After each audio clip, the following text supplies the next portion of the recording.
You know, if you look up the definition of moralizing, there should be a picture of the modern Democrat right next to that definition. Because if you look at how they go about having political dialogue, that's all they're good for. No matter what, I mean, if you think it's effective, you think you're justified, not if you think it's effective because it isn't. If something is ineffective, you should abandon it, right? People see Democrats right now as nonsensical moralizers and emotional blackmail artists. And it's a turnoff.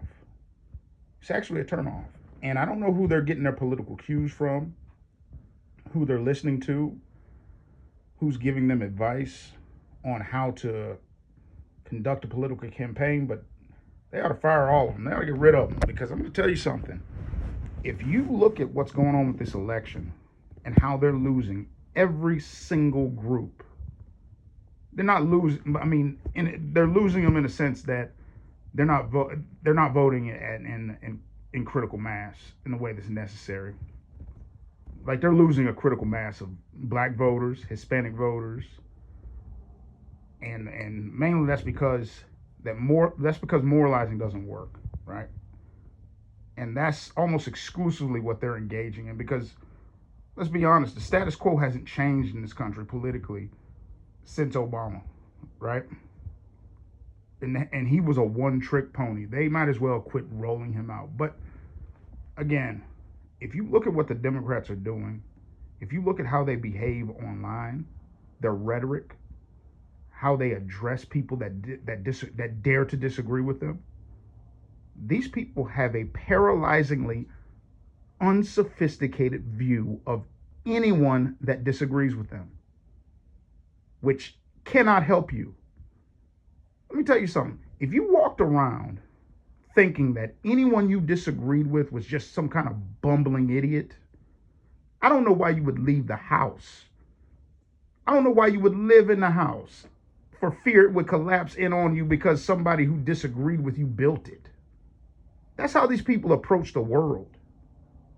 Like, I don't know why they go anywhere thinking that half the country is a bunch of morons, knuckle-dragging morons that disagree with them.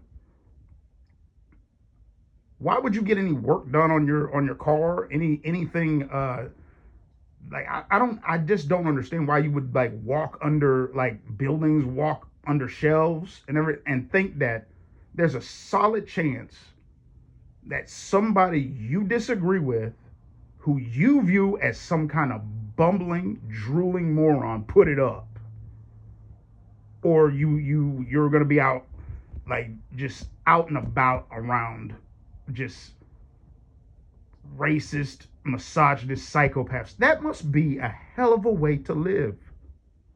I almost feel sorry for these people, because think about, like, really give that some deep thought. You literally think that if you walked around thinking that 50%, 50+% of the people you encounter day to day have some kind of deep animalistic hatred in their heart, you must walk around in a state of fear that honestly can't help you, or you must walk around in a state of contempt that makes you evil.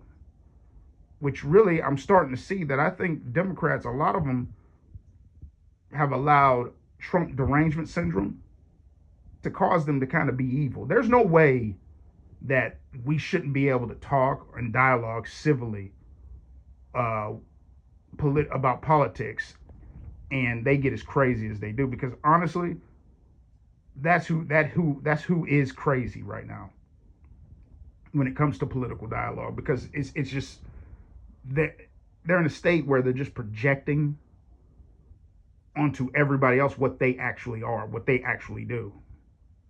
You see what I mean? Because what happened to Trump is unprecedented. Now, I'm not saying that I sympathize with the man. I voted for him, but it's not. I'm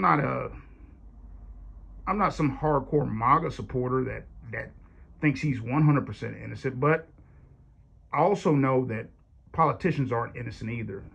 And for these people to pretend like Kamala Harris is the second coming of Obama, or or some kind of deity just because she's running against Trump. I don't buy it. Not a Canadian raised Indian woman married to a white man, you know, that was a prosecutor that mainly prosecuted black people, should be viewed as some kind of savior now. That's ridiculous. These people are literally ridiculous. Joe Biden, and she was in that administration, thought the man was a pervert who assaulted a woman and was a racist. She called him as much during the campaign. Now all of a sudden he's cool. This is the kind of Jedi mind tricks these people are trying to play while telling you have some kind of moral dilemma within yourself for voting for Trump. There's something wrong with these people. And when you watch, when you closely observe, there's nobody nastier in political dialogue than them.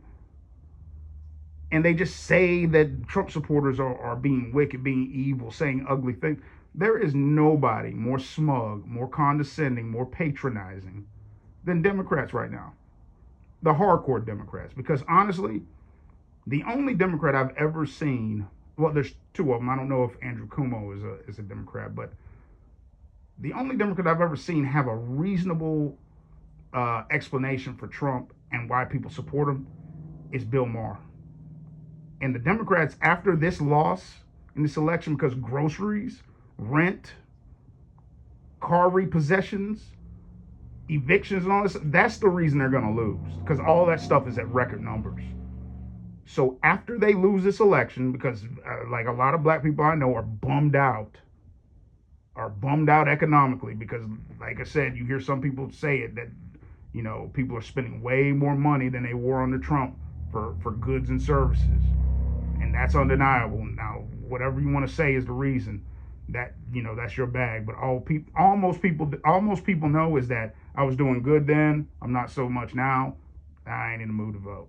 I think that's going to be the problem most Democrats face in this election, is the couch. So when they lose, they really need to, like, just get rid of a lot of the people in the party and change party identity. Like Trump changed the party identity of the Republicans. This is a completely different Republican Party than what it used to be. Not, and you'll never get Democrats to admit that, because they view everything in the most extreme negative when it comes to voting Republican. So you can't get any kind of realistic dialogue out of them about that. But the Democrats need to do a deep dive and a deep review on the kind of people they're taking advice from, and some of the kind of people that speak on their behalf, because they're very off-putting.